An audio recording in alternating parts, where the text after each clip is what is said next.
பாஸ்கர் கிருஷ்ணமூர்த்தி சாரோட நம்ம தொடர்ந்து இதுக்குள்ளே செல்லலாம். சார், எஸ், தமிழ்நாடு இவ்வளோ நாள் பார்த்ததை விடவும், அது காங்கிரஸ் கவர்மெண்ட்டாக இருக்கட்டும், டிஎம்கே கவர்மெண்ட்டாக இருக்கட்டும், ஜஸ்டிஸ் பார்ட்டி, நம்ம அப்படியே ஒவ்வொரு வரிசையாக பார்க்கும்போது லாஸ்ட்டாக டிஎம்கே பார்ட்டிகிட்டேருந்து எடுத்திருக்கிறாங்க. ஸோ இவங்களுடைய பார்வை எப்படி இருக்க போகுது? இது ஃபினான்ஷியல் எல்லாம் தாண்டி ஒரு விஷயத்தை அவங்க இந்த பட்ஜெட்டில் காட்டியாகணும். எப்படி அது இருக்கும்? அது இந்த நிதியில் அறிக்கையில் அப்படி இருக்கும் என்று எனக்கு ஒரு எதிர்பார்ப்பு இல்லை, ஆனஸ்டாக சொல்லணும்னா. ஏன் அப்படின்னா, மிகவும் குறுகிய காலம் தான் இருக்கிறது. அவங்களுக்கு ஒரு மிகச்சிறந்த ஒரு கொள்கை நிலைப்பாடு எடுப்பதற்கான கால அவகாசம் இன்னும் அவர்களுக்கு வழங்கப்படவில்லைன்னு எனக்கு தோணுது. அது வந்து it will take some time ஆக்சுவலாக. ஏன்னா என்னை பொறுத்தவரை ஆரம்பத்தில் சொன்ன மாதிரி we need a paradigm shift. அது டவுட்டே கிடையாது. ஆக்சுவலாக இதுவரையில் வந்த அந்த பாதையிலேருந்து விலகியே ஆக வேண்டும். இல்லையென்றால் அந்த பொருளாதாரத்தை வலுப்படுத்தவே முடியாது, சரி செய்ய முடியாதுங்கிறது தான் நிஜம். அது உடனடியாக இப்போதே செய்ய முடியுமா அப்படிங்கிறது தெரியல. ஆனால் ஒன்று மட்டும் என்னால் உறுதியாக சொல்ல முடியும். என்ன, budget is not all about allocation. ஆக்சுவலாக ஒரு துறைக்கு இவ்வளோ ஒதுக்கீடு சொல்கிறோம் இல்லையா, அந்த ஒதுக்கீடு மட்டுமே இல்லை, அதை தாண்டி உள் ஒதுக்கீடு இருக்குது. ஆக்சுவலாக we are always talking about allocation part. ஆக்சுவலாக அப்ரோப்ரியேஷன் பார்ட்னு ஒன்று இருக்குது. ஆக்சுவலாக அப்ரோப்ரியேஷன் அந்த துறையில் ஒதுக்கீடு செய்யப்பட்டதில் எந்தெந்த செலவுகளுக்காக அது எடுக்கப்படுகிறதுங்கிறது தான் இருக்குது. அதில் தான் அநேகமாக இந்த மாதிரி ஒரு ஷிஃப்ட் இருக்குன்னு நினைக்கிறேன். நிதிநிலை அறிக்கையில் வெளிப்படாது, போக தான் தெரியும். சரிங்களா? இப்போ நம்ம வணக்கத்துறை டாக்டர் ஐயா சொன்ன மாதிரி மருத்துவத்துறைக்கு ஒதுக்கீடு செய்கிறார். மருத்துவத்துறையில் என்ன மாதிரி செலவு செய்ய போகிறாங்க? மருத்துவ கட்டுமானங்களை நீங்கள் பெருக்க போகிறீர்களா, அல்லது மருத்துவத்துறையில் இருக்கக்கூடிய மருத்துவர்களையும் பிற மருத்துவ ஊழியர்களையும் நீங்கள் அதிகமாக்க போகிறீர்களா, என்ன அப்படிங்கலாம் இருக்கு இல்லையா?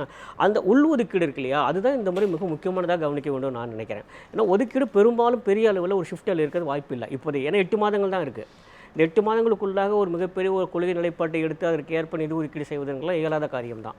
அதனால் இப்போதைக்கு ஒதுக்கீடுக்குள்ளே வரக்கூடிய உள் ஒதுக்கீடு தான் இப்போ நான் முக்கியமாக பார்க்குறேன். இப்போ நீங்கள் பாருங்கன்னா, கல்விக்குன்னு ஒதுக்கீடு செய்கிறோம். அந்த கல்விக்கு இருக்கக்கூடிய அந்த ஒதுக்கீட்டில் நம்ம எங்கே நாங்கள் முக்கியத்துவம் கொடுக்குறோம்? கல்வித்துறையில் நம்ம எங்கே முக்கியத்துவம் கொடுக்குறோம்? மருத்துவத்துறையில் எங்கே முக்கியத்துவம் தரப்போகிறோம்? போக்குவரத்து துறைனா அதுக்கு எங்கே நம்ம முக்கியத்துவம் தரப்போகிறோம்? வேளாண் துறையில் எங்கே முக்கியத்துவம் தரப்போகிறோம்? அப்போது இதெல்லாம் தான் இப்போ பார்க்கும்போது அது நிதிநிலை அறிக்கையில் வெளிப்படாது ஃபஸ்ட்டு. சரிங்களா? அது இனிமேல் தான் ஒரு வேளை அமைச்சரவை கூடி அதெல்லாம் இனிமேல் முடிவு செய்யலாம். இல்லை அமைச்சரவை செயலாளர்கள் கூடி முடிவு செய்யலாம். பொதுவாக செயலாளர்கள் தான் பண்ணுவாங்க, செக்ரட்டரி லெவலில் தான் பண்ணுவாங்க, செயலாளர் மட்டத்தில் இப்படிலாம் பண்ணணும்னு சொல்லிட்டு. ஆனால் அரசாங்கம் ஒரு கொள்கை வடிவமைப்பை தரும், இந்த ஏரியாஸில் நீங்கள் பண்ணுங்கள் அப்படின்னு சொல்லிட்டு. அப்போது இப்போ நம்ம டாக்டர் ஐயா சொன்ன மாதிரி மருத்துவத்துறைக்கு அப்படின்னா கிராம மருத்துவத்துறையை நீங்கள் எடுக்க போயிடலா, இல்லை ஸ்பெஷாலிட்டி ஹாஸ்பிட்டலுக்கு அதிகமாக செலவு செய்ய போயிடலாம், எங்கே அப்படிங்களா இனிமேல் தான் தெரியும். அப்போ அந்த உள் ஒதுக்கீடு தான் ஒரு மிகப்பெரிய ஒரு மாற்றம் வரும் நான் எதிர்பார்க்குறேன் இந்த முறையில், இந்த நிதியில் ஏற்படல. அப்புறம் இரண்டாவது, எந்த அளவுக்கு செலவினங்களை குறைக்க முடியுங்கிறதுக்கான ஒரு தெளிவான ஒரு வரைவு திட்டம் இதுவரையும் வரல.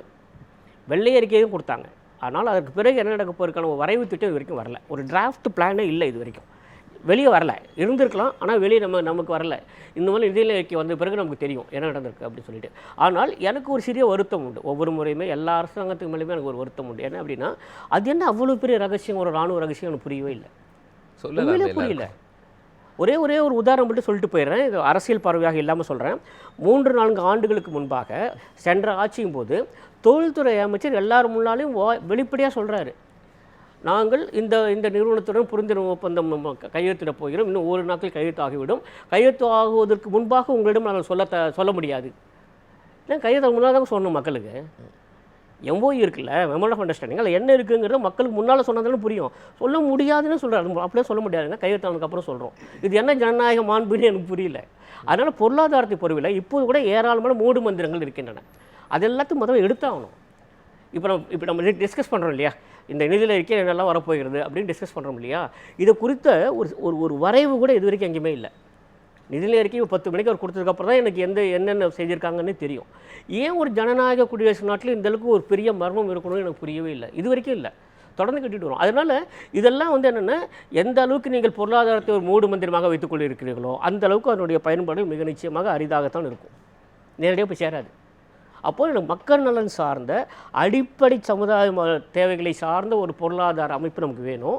அதுக்கேட்ட ஒரு நிதிநிலை அறிக்கை வேணும். அது இந்த புது கவர்மெண்ட்டை மாற்றம் அடையுமா? நம்ம வெள்ளை அறிக்கை வரும்போது கூட இன்னும் நிறைய எதிர்பார்த்துட்டு இருந்தோம். பட் அந்த நம்பர்ஸ் தான் இருந்ததை தாண்டி துறை சார்ந்து ஒவ்வொரு துறையிலையும் எவ்வளவு இருந்துச்சு அப்படிங்கிறது ரொம்ப மைன்யூட்டாக வெளிப்படையாக அறிவிக்கப்படுவதே இல்லையே. அதான் நான் சொல்கிறேன். இப்போ நீங்களோ நானோ ஐயாவோ இல்லை எங்க இருக்கக்கூடிய தொழில்துறை நிபுணர்களோ அவங்கெல்லாம் போய் கூட எங்கேயாவது தேடி பிடிச்சி கண்டுபிடிச்சிக்கலாம். ஆனால் ஒரு சாமானியனுக்கு இப்போ கூட தெரியாது. சரி, அப்போ நம்ம இப்போ எடுத்துக்கலாமா? கவர்மெண்ட் சேஞ்ச் ஆகுது, பட் த ஸ்டேட் அந்த அதே கவர்மெண்ட்டுடைய பேனல்ஸ் தான் இருக்காங்க, அதே செக்ரட்டரிஸ் தான் இருக்காங்க, அதே ஆஃபீஸ். ஸோ அவங்க அந்த மாடல் ஸ்ட்ரக்சர் அதைத்தான் மாண்பு முதல்வர் அவர்கள் மாற்றுவார்கள். ஏன்னா செயலாளர்கள் மாற மாட்டாங்க. அவங்களோட பார்வை எப்படி தான் இருக்கும். அவங்களோட பார்வை மாற வேண்டும் என்று சொன்னால் அப்போது அந்த தலைமை இருக்கிறது இல்லையா, அந்த தலைமை தான் அதுக்கெல்லாம் கொடுக்கும். இனிமேல் தான் வரும், அதெல்லாம் அதெல்லாம் வரும். நான் எதிர்பார்க்குறேன், மிக நிச்சயமாக வரும். ஒரு புதிய பார்வை வரும். நான் நம்புறேன். அதை சேஞ்ச் பண்ணிடலாமா? எப்படி? அதுதானே சிஸ்டம் சார். இப்போது கவர்மெண்ட் மாறுறது ஒரு சிஸ்டம் இல்லை, அதுக்குள்ளே இருக்கக்கூடிய பியூரோக்ரஸியில் இருக்கக்கூடிய இந்த மாற்றங்கள் தானே. But I believe it is happening. I do believe that it is happening really. அதை தான் இப்போ மாண்பு முதல்வர்கள் செய்வாங்கன்னு நினைக்கிறேன். இதுக்கப்புறம் நிதிநிலை என்ன இப்போ ரொம்ப குறுகிய காலம் தான் இருந்திருக்கிறது. அடுத்த நிதிநிலை அறிக்கையில் இதெல்லாம் எதிர்பார்க்கலாம். ஏன்னா போதுமான கால அவகாசம் இருக்கும். நீங்கள் சொன்ன மாதிரி ஒரு மாநில திட்டக்குழு அமைக்கப்படலாம். அதுக்கப்புறம் பல பேர்களுடன் கலந்து ஆலோசிக்கலாம். அதன் பிறகு ஒரு தெளிவான வரைவு திட்டத்தை உருவாக்கலாம். அதன் பிறகு கொள்கை முடிவு எடுக்கலாம். கொள்கை முடிவு எடுக்கிறதுக்கு தலைமையில் பொருளாதார குழுலாம் வச்சுட்டாங்க. ஏன் திட்டக்குழுவுக்கு ரொம்ப ஃபோக்கஸ் கொடுக்கல?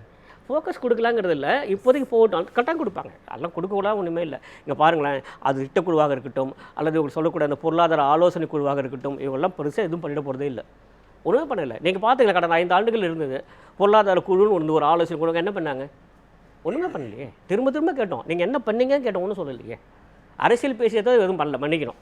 நான் கோபமான சொல்ல சாதாரணமாக சொல்கிறேன். நான் பொருளாதாரம் சார்ந்தவங்க என்ன சொன்னாங்க? எங்கே நீங்கள் ஒரு முன்மாதிரியை கொண்டு வந்தீங்க? எதை மாற்றினீங்க? கிராமப்புற பொருளாதாரத்தை முன்னேற்றினீர்களா? அடித்தட்டு மக்களுடைய பொருளாதார தேவையை நிறைவேற்றினீர்களா? புதிதாக ஏதேனும் ஒரு கொள்கை முடிவு எடுத்திருக்கிறீர்களா? எல்லாமே அப்படியே தானே. சரி, அவ்வளோதான். எனக்கு நான் திரும்ப சொல்ல பொருளாதார பார்வை மட்டும்தான், இல்லை ஒரு அரசியல் பார்வையெல்லாம் இல்லை. பாஸ்கர் கிருஷ்ணமூர்த்தி சார், பட்ஜெட் அப்படிங்கும்போது எல்லாத்துலேயுமே ஒரு ஸ்டேட்டுடைய டெவலப்மெண்ட் தான். நம்முடைய மக்கள் பழகிட்டாங்கல்ல, எங்களுக்கு டைரக்ட் பெனிஃபிட், காமன் பெனிஃபிட்டு. ஏன்னா ஸ்டேட் டெவலப்மெண்ட்டுக்கான அந்த ப்ரோக்ரஸ் கிடைக்கிறதுக்கு it will take more than 10 years கிடைக்கும். ஒரு கவர்மெண்ட் 2 முறை கவர்மெண்ட் பேக் டு பேக் வந்தால் தான் ஜஸ்ட் நம்ம ரிஃப்ளெக்ட் பண்ண முடியும். பட் இவங்க எதிர்பார்ப்பாங்களே, அதுவும் குறிப்பாக விஜய் கவர்மெண்ட்டேருந்து நிறைய எதிர்பார்க்குறாங்களே, டைரக்ட் பெனிஃபிட்ஸ் எதிர்பார்க்குறாங்களே. அது கொடுக்கலைன்னா ஆப்போசிட் பார்ட்டிலேருந்து டைரெக்டாக ஒரு பெரிய எதிர்பார்க்க கூட போயிடும்ல. பொருளாதாரத்தில் இன்றைக்கி இருக்கக்கூடிய ஒரு மிகப்பெரிய சவால், ஒரு அபாயம் என்ன அப்படின்னா, ஒவ்வொருவருமே தனக்கு நேரடியாக என்ன பயன் கிடைக்கும்னு எதிர்பார்க்குறாங்க. அதுவும் உடனடி பயன் என்ன கிடைக்கும்னு பார்க்குறாங்க. அதுதான் உலக நாடுகளில் எல்லா அரசுகளுக்கும் இருக்கக்கூடிய ஒரு மிகப்பெரிய சவால். எங்கே ஒரு நிதிநிலை அறிக்கை வந்தாலும், எந்த ஒரு பொருளாதார நடவடிக்கை எடுப்பதாக இருந்தாலும், அல்லது பொருளாதார ஒரு ஸ்டாண்டு, ஒரு கொள்கை முடிவெடுப்பதாக இருந்தாலும், நேரடியாக தமக்கு என்ன பயன் கிடைக்குது என்று ஒவ்வொருவரும் பார்க்க தொடங்கிவிட்டார்கள். அது ஒரு ஆபத்தான ஒரு போக்கு. அப்படி இருக்கவே முடியாது. பொருளாதார முடிவுகள் என்பது அதனுடைய விளைவுகள் வந்து சேர, பயன்கள் வந்து சேர சிறிது காலம் பிடிக்கும் அப்படிங்கிறத மக்களுக்கு நம்ம உணர்த்தி ஆகணும். இதை உணர்த்தாமலே, யாரும் சொல்லாமலே மக்களை உணர செய்தார் பெருந்தலைவர் காமராஜர். சரிங்களா? அவர் அப்படி தான் பார்க்கல.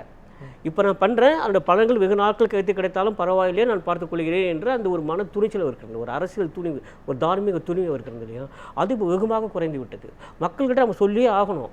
இன்றைக்கி நான் அறிவிக்கிறேன், நாளைக்கு உனக்கு பயன் கிடைக்குமானா கிடைக்காதுன்னு சொல்லணும். பொருளாதாரத்தை மிக முக்கியமானது அது. அதனால நம்ம திரும்ப சொல்கிறோம், எப்போது உடனடி பலன் வேண்டும் என்று மக்களை எதிர்பார்க்க வைத்து விட்டோமோ அப்போது பொருளாதார கொள்கைகள் தோல்வி அடையத்தான் செய்யும். நீண்டகால பொருளாதார கொள்கைக்கு அங்கே இடமே இல்லாமல் போயிடும். ஒரே ஒரு உதாரணம் சொல்கிறேனே, நம்ம சென்னை துறைமுகம் இருக்கு இல்லையா, அதை விரிவாக்கம் செய்ய வேண்டும், நவீனமயமாக்கும்னு சொல்லிட்டு அதுதான் முதல் முறையாக உலக வங்கியில் நம்ம பெற்ற கடன். அதுதான் முதலாக நம்ம வாங்கினது. அதில் நீங்கள் பார்த்தீங்கன்னாக்க சென்னை துறைமுகம் விரிவாக்கம் செய்யப்பட்டது. அவருடைய பலன் இன்றைக்கு வரைக்கும் வந்துட்டுருக்கு. 50 ஆண்டுகள் கழித்து நம்ம வந்து கொண்டிருக்கிறது. அதனுடைய உற்பத்தி திறன் அதிகரித்திருக்கிறது. அந்த உற்பத்தி திறனுடைய பயன் நமக்கு வந்து சேருவதற்கு 10 ஆண்டுகள் ஆகலாம், 20 ஆண்டுகள் ஆகலாம், 50 ஆண்டுகள் ஆகலாம். ஆனால் அந்த பயன் வந்து சேரும். ஆனால் இப்போ எல்லோரும் என்ன எதிர்பார்க்குறாங்கன்னா, இன்றைக்கி நீங்கள் சொன்ன மாதிரி தான், இன்றைக்கி அறிவித்த உடனே பார்க்குறாங்க, அப்போவே டிவியில் பார்க்குறாங்க அங்கே என்ன கிடைக்கும். அப்படி இருக்கவே முடியாது. பொருளாதாரங்கிறது சேஞ்ச் ஆயிடுச்சுல்ல, அப்படி சேஞ்ச் பண்ணிட்டாங்க இல்லையா? அதுதான் சொல்கிறேன். அதுதான் பொருளாதாரக்கூடிய மிகப்பெரிய சிக்கல். ஆரம்பத்தில் கேட்டிங்கல்ல, இந்த அரசுக்கு இருக்கக்கூடிய பெரிய சவால் என்ன? ஏன்னா எல்லாருக்கும் ஒரு எதிர்பார்ப்பு எகிரி இருக்கிறது. இப்போ இந்த அரசாங்கம் வந்ததுக்கப்புறம் நமக்கு எதாவது செய்ய போகிறாங்க, ஏதோ கொடுக்க போகிறாங்க, அப்படி இல்லைன்னா உடனே ஒரு ஏமாற்றம், அப்படியே ஒரு பிம்பங்க தரப்படும். அது ஒரு மாய தோற்றம் தான். அப்படி இருக்க முடியாது. ஏன்னா நீங்கள் நீண்டகால பயன் மக்களுக்கு வந்து சேர வேண்டும் என்று திட்டம் போடுவதாக இருந்தால் மிக நிச்சயமாக உடனடி பலன் எதிர்பார்க்குற மக்களுக்கு ஏமாற்றம் தான் கிடைக்கும். அதை எடுத்துக்கொள்கிற அரசியல் துணிவு இப்போதைக்கு உடனடியாக இந்த அரசுக்கு வரும்னு நான் எதிர்பார்க்கல. இன்னும் 3-4 மாதங்களாக ஆயிட்டு. அதனால் இப்போ நான் எதிர்பார்க்கலாம். ஆனால் அடுத்தடுத்த ஆண்டுகளில் வரும்னு எதிர்பார்க்குறேன். அந்த விஷயத்தில் தனிப்பட்ட முறை நான் சொல்கிறேன், அதில் எந்த ஒரு ஒரு ஒரு பெரிய ஒரு ஆதாரமும் இல்லை. எனக்கு தெரிஞ்சவரை தமிழக முதல்வர் அந்த விஷயத்தில் கொஞ்சம் அக்கறையோடு செயல்படுவார்னு எனக்கு தோணுது. ஒரு நீண்டகால பயன் வர வேண்டும், இதிலிருந்து மாற வேண்டும் நிறைவான கருத்தாவே நான் எடுத்துக்கிறேன். என்னுடைய தோற்றம் அது, நான் கருதி கொள்வது. சரி, ஓகே.